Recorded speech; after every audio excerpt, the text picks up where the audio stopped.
Gold is the shining embodiment of wealth. Not only is it used to make expensive products, but it's also used to add extra bling to luxurious items, from smartphones to supercars, and even beefsteaks. But other metals that are rarer than gold are much cheaper. So why is gold so expensive?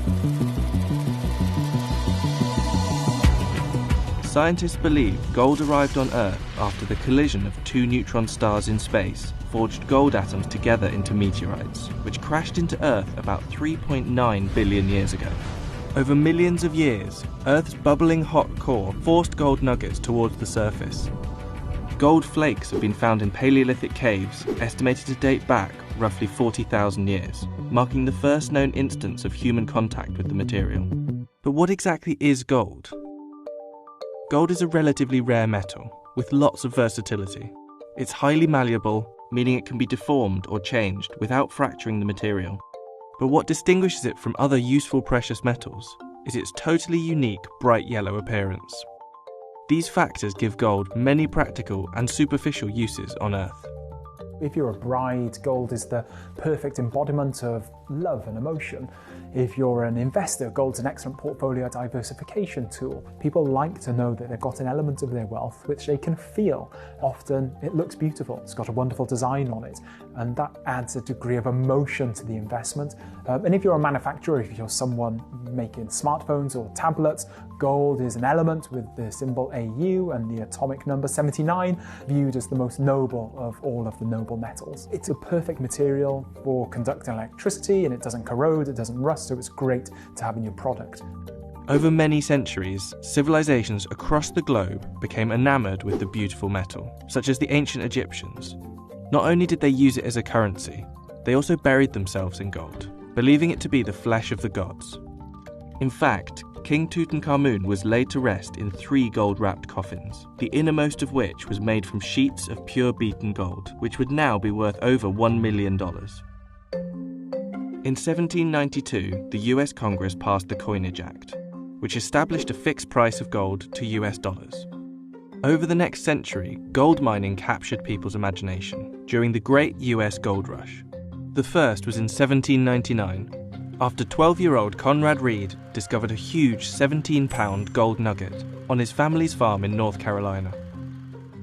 50 years later, in 1849, tens of thousands of prospectors, known as the 49ers, raced to San Francisco in search of riches, giving name to the San Francisco 49ers football franchise.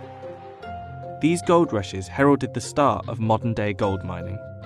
Despite humans mining gold for millennia, the complexity of this process hasn't changed. Mining is just as challenging and difficult as it's ever been before. What's changed probably is the kind of the labour intensity in some mines as people have increasingly used technology, but some of the challenges aren't necessarily associated purely with mine production. They could be associated with the environments within which they're operating, so licences that people need to operate, whether it's a formal licence from a government or a social licence from a local community. I mean, those are still challenges that mining companies need to navigate and kind of work their way through, and that contributes to the complexity of mine production today, probably just as much as it did many, many years ago. Identifying gold mines is a daunting task.